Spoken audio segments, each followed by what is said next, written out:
Herman TV.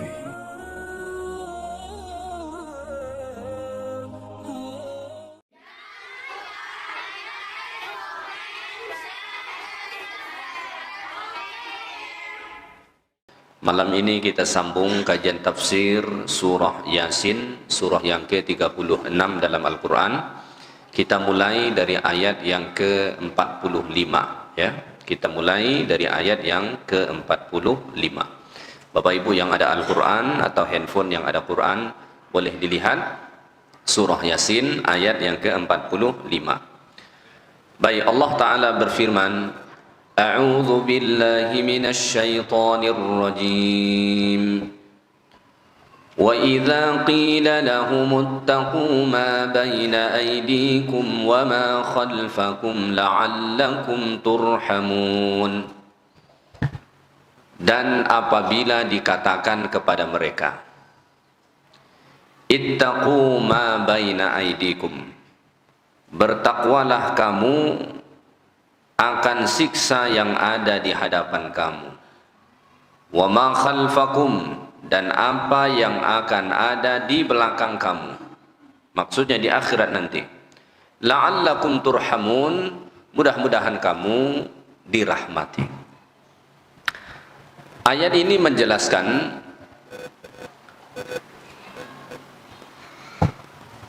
ayat Allah Ta'ala ini menjelaskan tentang saat Nabi sallallahu alaihi wasallam berdakwah kepada orang-orang musyrik. Wa idza qila li haula'il musyrikin al-mu'ridin 'anil iman. Jika dikatakan kepada orang-orang musyrik yang senantiasa berpaling dari beriman kepada Allah, apa dikatakan kepada mereka? Ittaqu, bertakwalah kamu, takutlah kamu. Apa yang harus ditakutin itu? Ma baina aidikum, azab yang bisa datang di depan kamu. Sebagian ulama menafsirkan azab dunia. Bertakwalah kamu kepada Allah dengan menjalankan perintah-perintahnya dan meninggalkan larangannya, supaya kamu bisa selamat dari azab yang ada di depan kamu, yaitu azab dunia. Wa ma khalfakum, dan supaya kamu juga bisa selamat dari azab akhirat, karena ada azab dunia, ada azab akhirat. Bagaimana respon mereka?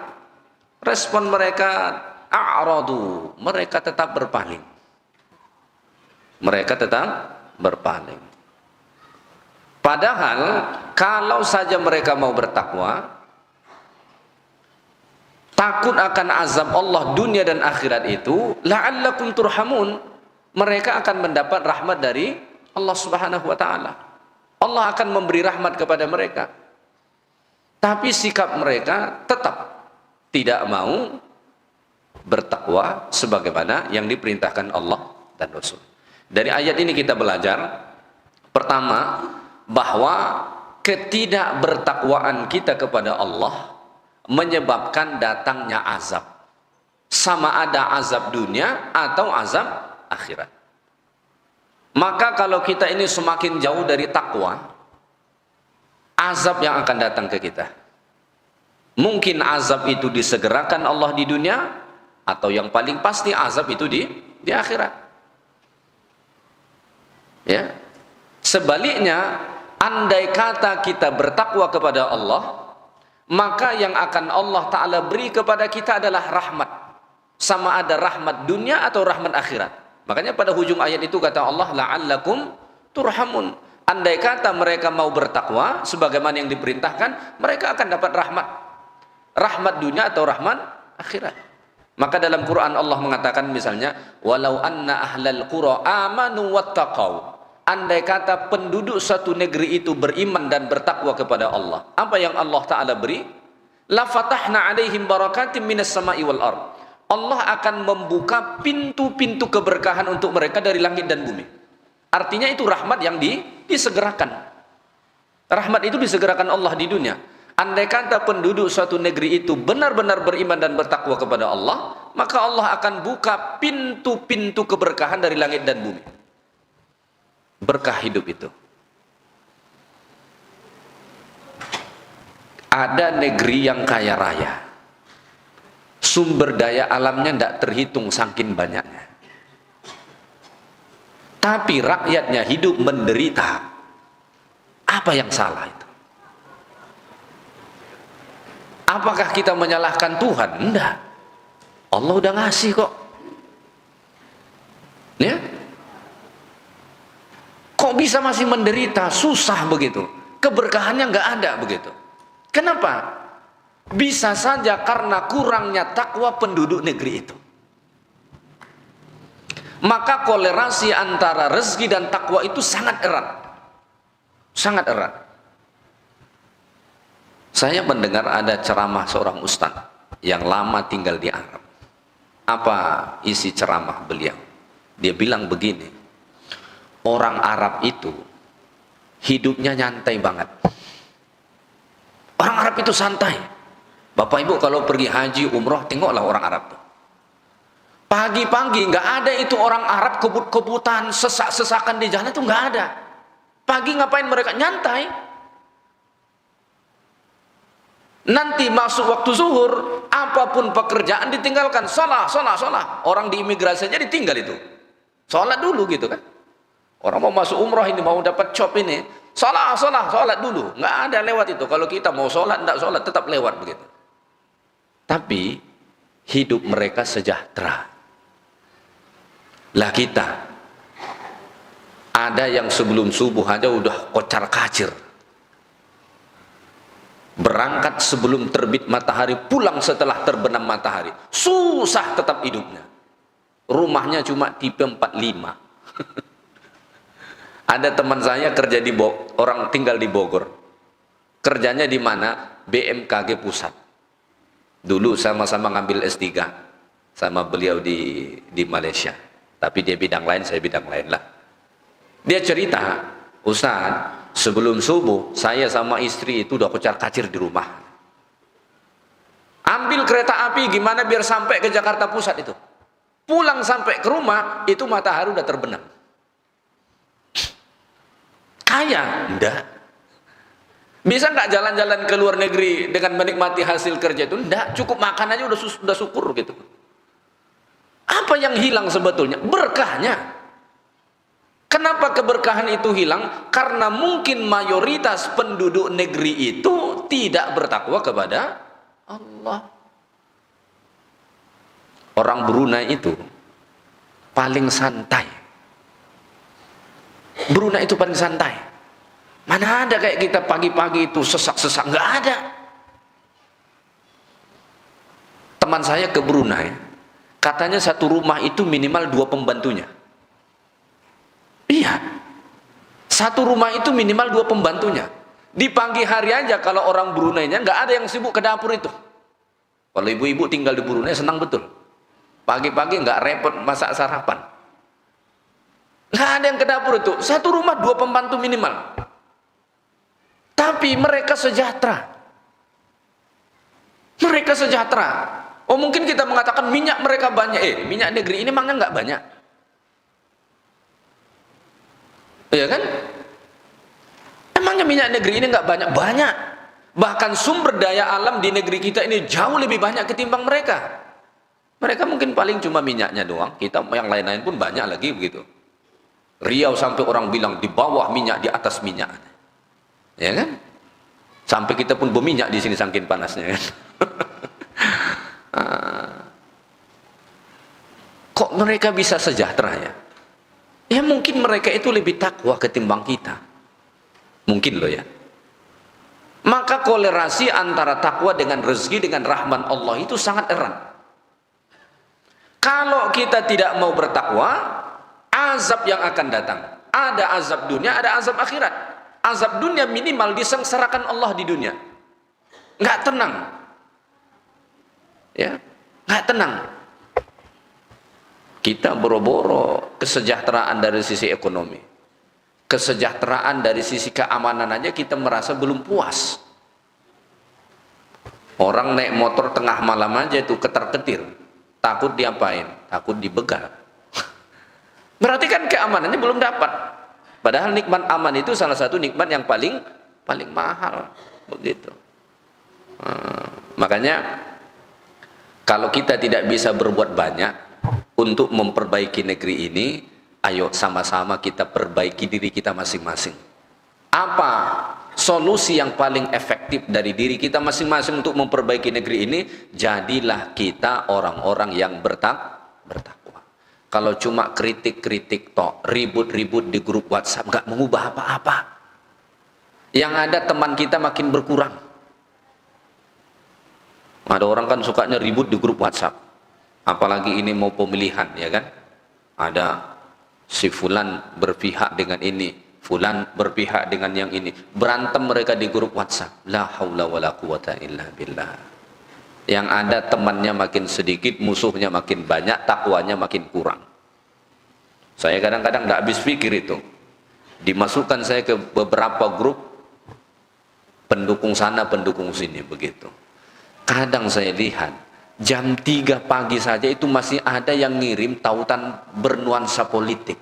Dalam pikiran saya, jam 3 pagi kok masih kepikiran ini lah ya. Mungkin dia sholat tahajud pun, dalam sholat tahajud itu isi kepala dia itu pilkada itu. La haula wala quwata illa billah, ya. Nah, jadi apa yang terbaik untuk kita lakukan untuk memperbaiki negeri ini? Sebetulnya simpel, masing-masing kita tingkatkan takwa.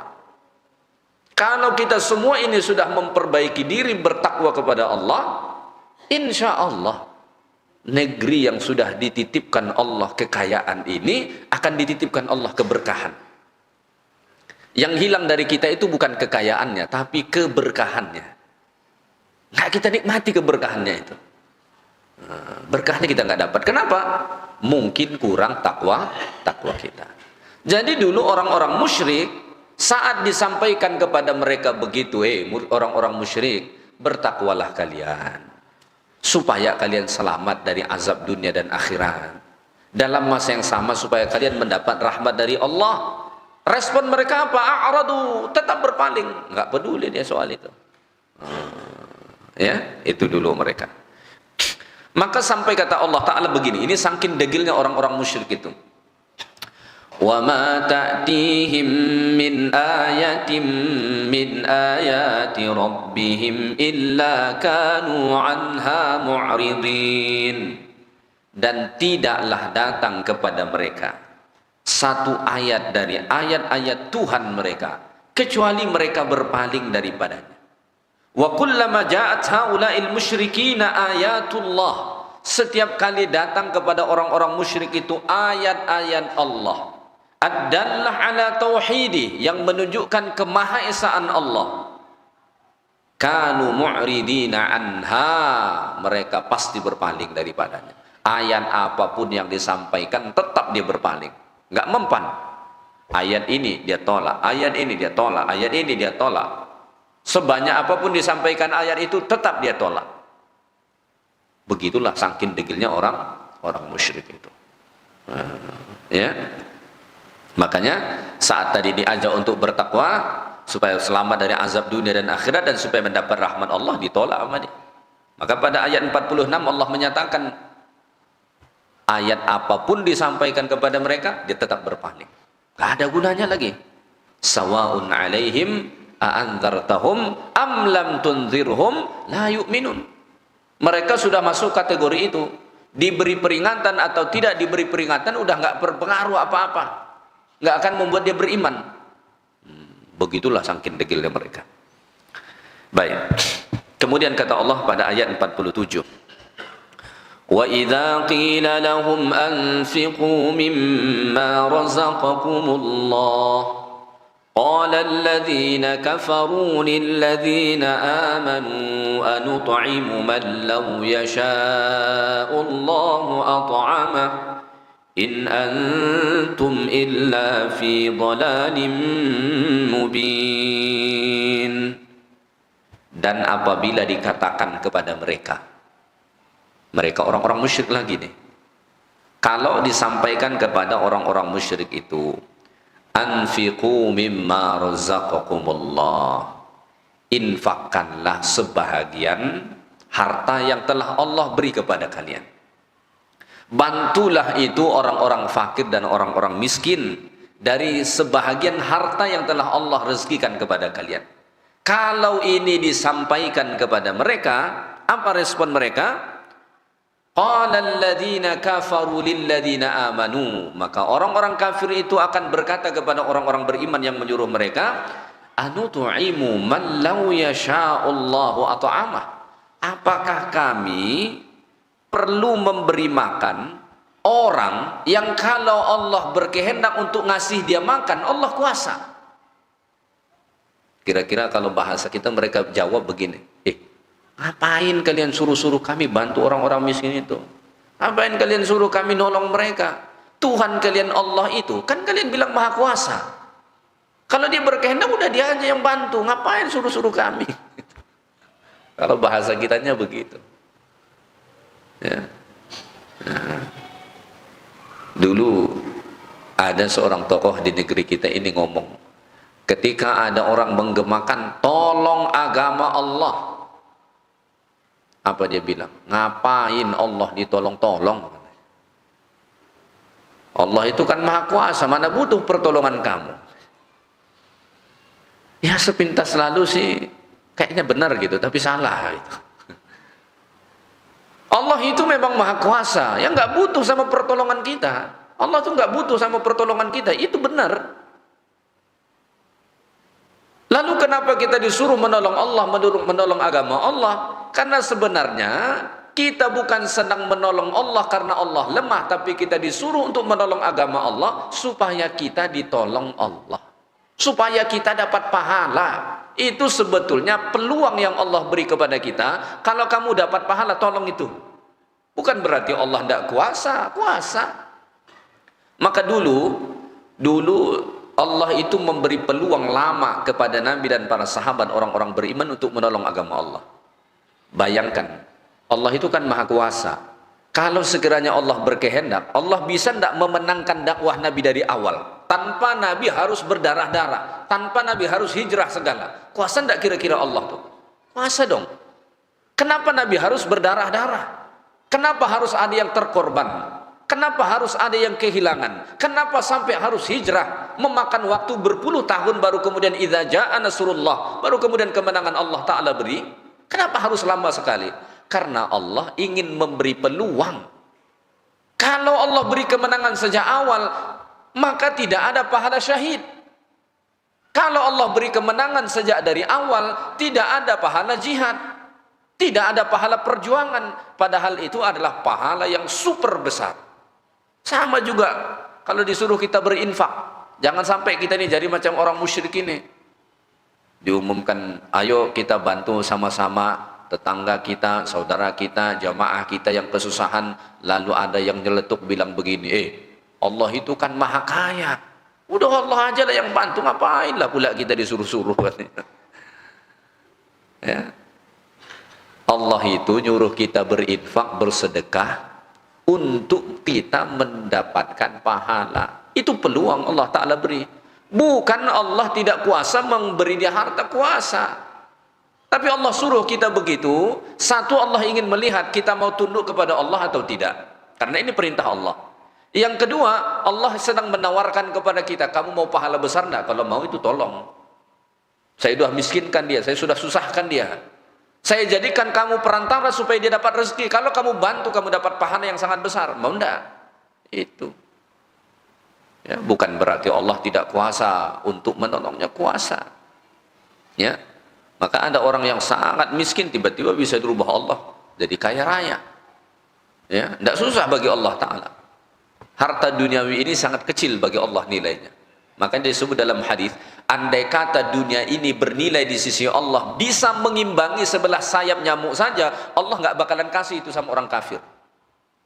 Andai kata nilai dunia ini sampai ke tahap itu saja, Allah nggak bakalan kasih itu sama orang kafir. Tapi karena saking tidak bernilainya dunia ini dalam pandangan Allah, maka dunia ini Allah beri kepada orang kafir sekalipun. Makanya orang kafir juga kaya. Bahkan mereka lebih kaya ketimbang kita, ya kan? Coba tengok top 10 orang paling kaya. Kalau ketemu satu nama orang Islam aja udah syukur itu. Rasanya sekarang cuma satu, Khairul Tanjung. Kalau di negeri kita loh ya. 10 orang paling kaya di Indonesia saat ini, kalau saya tidak salah cuma satu orang Islam yang masuk namanya, Khairul Tanjung itu. pemilik Trans TV dan semua trans itu. Cuma Trans D yang di Pekanbaru nampaknya sepi, mungkin tak lama tutup itu. Lebih suka orang ke tetangganya. Tetangganya itu mungkin bukan punya orang Islam itu. Mungkin loh ya, saya nggak tahu. Ya, begitu. Maka kita diperintahkan itu untuk berinfak, bersedekah, bukan karena Allah tidak bisa nolong, bisa sekali. Wong kita saja dapat itu karena pemberian Allah, ya kan? Maka itu peluang yang Allah Ta'ala beri kepada kita. Ini mau dapat pahala enggak? Tolong, saya kasih kamu rezeki lebih ini, kasih ke dia sebagian, kamu dapat pahala besar kata Allah. Maka sesungguhnya setiap kali Allah Ta'ala tambah rezeki kita, itu Allah sedang membuka peluang pahala yang semakin besar untuk kita. Ya, dulu para sahabat, kecemburuan mereka soal harta itu bukan saat temannya belanja. Kalau kita sekarang kan kecemburuan sosial kita itu cenderung kalau teman kita bisa beli sesuatu kita tidak bisa, ya kan? Tetangganya beli mobil baru, waduh katanya, saya masih mobil lama nih. Tetangganya beli rumah baru, waduh katanya lagi. Ya, para sahabat dulu mereka nggak cemburu soal itu. Kecemburuan mereka soal apa? Ketika ada sahabatnya yang bisa bersedekah dia nggak bisa, itu kecemburuan. Maka disebut dalam hadis, dulu pernah itu sekelompok sahabat-sahabat yang miskin mendatangi Nabi. Apa kata mereka kepada Nabi? Ya Rasulullah, dhahaba ahlud dusur bil ujur, yusalluna kama nusalli wa yasumuna kama nasumu, yatasaddaquna bi fuduli amwalihim. Wahai Rasulullah, itu sahabat-sahabat yang kaya. Mereka sholat seperti kami sholat, puasa seperti kami puasa, tapi mereka bisa bersedekah dengan harta mereka yang lebih. Kami nggak bisa, wahai Rasulullah. Cemburu para sahabat itu, tapi dalam hal yang baik. Makanya Nabi itu mengatakan, la hasada illa fitnatain. Tidak boleh kita dengki kecuali dalam dua hal. Dua hal ini silahkan kalau mau dengki. Dengki dengan makna ghibtah. Yang pertama apa kata Nabi? Seseorang yang diberi Allah Quran kemudian dia sibuk baca Quran siang dan malam, silahkan dengki sama dia. Maksud dengki pengen seperti dia, silahkan. Yang kedua, rajulun atahu Allahu mal, orang yang diberi Allah harta kemudian siang dan malam dia sibuk berinfak bersedekah, silahkan dengki sama dia. Tapi biasanya sama yang begini kita nggak dengki. Maka sahabat-sahabat tadi nanya ke Nabi, gimana wahai Rasulullah solusinya nih? Lalu kata Nabi SAW, mau tidak saya kasih solusinya? Mau, kata para sahabat. Kemudian Nabi sebut, setiap tasbih itu sedekah, tahmid sedekah, tahlil sedekah, takbir sedekah, amar ma'ruf sedekah, nahi mungkar sedekah. Kalau kalian lakukan itu, kalian dapat pahala, nilainya sedekah. Ya. Maka saat kita membaca subhanallah, itu bernilai sedekah. Tapi jangan sampai lewat kota infak cuma subhanallah. Lewat ke orang sebelah, alhamdulillah. Ke sebelahnya lagi la ilah, itu yang ada bangkrut masjidnya, nggak terbayar itu listriknya. Listrik ini kan nggak mau PLN nerima kita dengan subhanallah. Wahai orang PLN, ini udah dibacakan subhanallah 1000 kali, inilah bayaran, nggak kami terima. Itu sedekah untuk orang yang memang tak ada duitnya sama sekali. Pulanglah sahabat ini diamalkan itu. Berselang beberapa hari datang lagi ke Nabi, ya Rasulullah, amalan yang kau ajarkan kemarin sudah diketahui mereka dan diamalkan. Lalu apa jawaban Nabi? Itulah kelebihan orang yang ada harta. Jadi orang yang berharta itu ada enggak kelebihannya? Ada. Karena setengah amal-amal ibadah dalam Islam itu disebut amal maliyah, amal atas dasar harta kita. Coba renung, mana ibadah yang tidak ada unsur harta di situ? Sangat sedikit. Kebanyakannya semua ada unsur hartanya. Kita mau bangun masjid ini pakai harta, ya kan?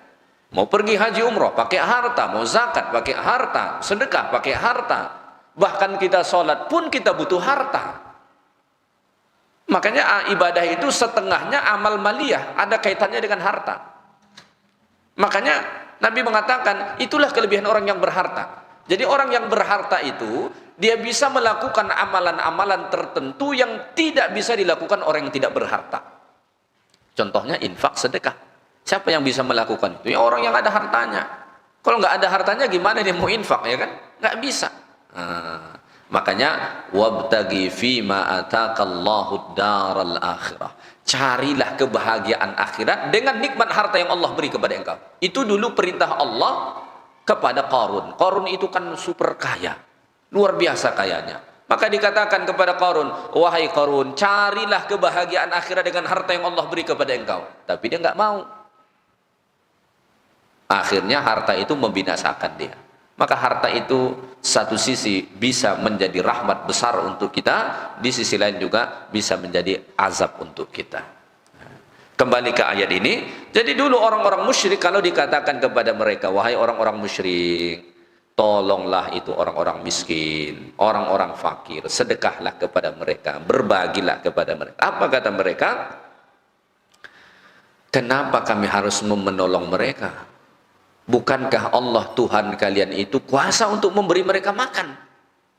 Tuhan kalian kan maha kuasa. Udah, Allah aja lah yang ngasih. Kenapa harus kami? Katanya. Ini nalar yang sesat. Ya. Jadi sebetulnya mereka ngomong begitu bukan apa? Karena memang tidak mau. Karena tidak mau dia. Ya, karena tidak mau. Bahkan mereka sampai mengatakan, in antum illa fi dhalalim mubin. Kalian ini orang-orang yang sesat, kata mereka. Sesat kalian ini, nyuruh-nyuruh kami memberi harta kami kepada mereka. Tuhan kalian kan maha kuasa, maha kaya. Kenapa bukan dia saja yang ngasih? Kenapa harus kami? Ya.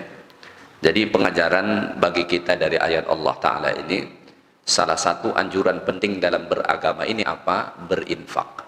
Maka jangan lupa berinfak.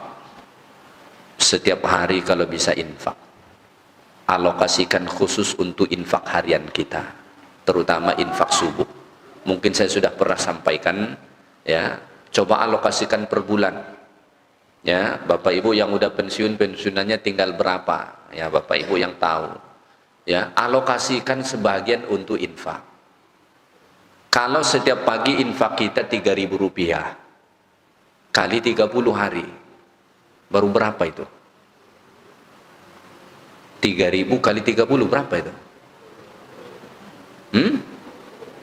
Baru berapa itu? 90.000 kan? Alokasikan dah 100.000. Tambah Jumatnya. Ya kan? Rutin. Kan tidak banyak 100.000 itu. Siap datang subuh masuk 3.000, subuh masuk 3.000, subuh masuk 3.000, rutin tiap hari. Didoakan malaikat. Nabi kan sebut dalam hadis, setiap hari, setiap pagi itu ada 2 malaikat khusus Allah utus ke bumi ini. 2 malaikat ini tugasnya apa? Mendoakan. Satu mendoakan orang yang berinfak, satu mendoakan orang yang tidak mau berinfak. Doa malaikat kepada orang yang berinfak itu apa? Allahumma a'ti munfiqan khalafan. Ya Allah, beri ganti yang lebih baik kepada orang yang berinfak ini. Sedangkan doa malaikat yang satu lagi, Allahumma a'ti mumsikan talafan. Ya Allah, beri kebinasaan kepada orang yang mumsik, orang yang ada hartanya tapi tidak mau berinfak. Beli rokok 30.000 sebungkus. Berapa sebungkus rokok? Bagi ahli hisab, saya tak ahli hisab saya. Mentang-mentang orang tengok bibir saya hitam, Pak merokok? Tak merokok saya. Nah, kalau bibir itu hitam itu udah bawaan dari sana. Berapa sebungkus rokok? Mungkin ada yang sampai 30.000 lebih ya. Mungkin lebih dari itu lagi ya. Beli rokok sebungkus itu tidak berhitung kita. Bagi perokok lah ya. Beli rokok sebungkus itu tidak berhitung.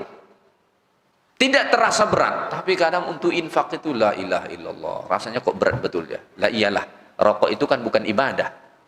Infak itu ibadah. Jadi alokasikan. Bagi yang masih bekerja, artinya duitnya kan masih banyak itu. Tunjangannya ada, ininya ada, itunya ada. Tapi yang halal loh ya. Yang haram tuh jangan. Alokasikan 2 kali ganda dari yang pensiun. Kalau yang pensiun misalnya 100.000 sebulan, buat 200.000. Itu paling sekali 2 kali kita duduk di kafe, udah habis itu. Ngopi sama teman, sekali duduk berapa? Minimal 100.000. Ya kan? Minimal 100. 2 kali kita ngopi sebulan, itu udah selesai, udah habis itu. Alokasikan 200.000. Berarti setiap subuh infaknya berapa? Rp6.000. Rezekinya yang lebih-lebih lagi, alokasikan lebih lagi. Kalau bisa setiap subuh 10.000 rupiah. Itu kalau jamaah yang masih bekerja, pendapatannya lumayan, mau infak 10.000 rupiah setiap subuh, itu pengurus masjid senangnya bukan main. Kenapa? Mau buat program nggak pening kepala dia. Mau jemput penceramah nggak pening kepala dia. Mau buat acara ini acara itu nggak pening kepala dia. Kan kembali ke jamaah juga. Ya, kenapa? Infaknya ada. Ini dibuka kotak infak isinya 1.000 rupiah, 2.000 rupiah. Sekarung pun jumlahnya tak banyak. Capek ngitungnya.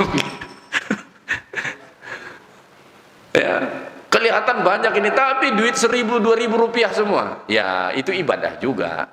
Maksudnya, kalau bisa lebih kenapa tidak, begitu. Ya, kalau bisa lebih kenapa tidak. Ya, Bapak Ibu yang mungkin bergaji di atas 10 juta, ada mungkin sampai 20 juta sebulan. Ya, enggak susah dialokasikan 500.000 sebulan, tuh nggak berat lah rasanya. Insya Allah nggak berat. Ya,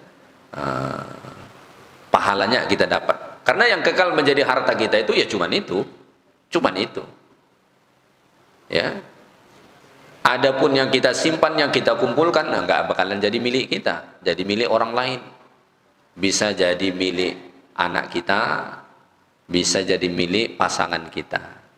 Yang paling malang itu pindah ke pasangan kita. Mati kita, kawin dia lagi.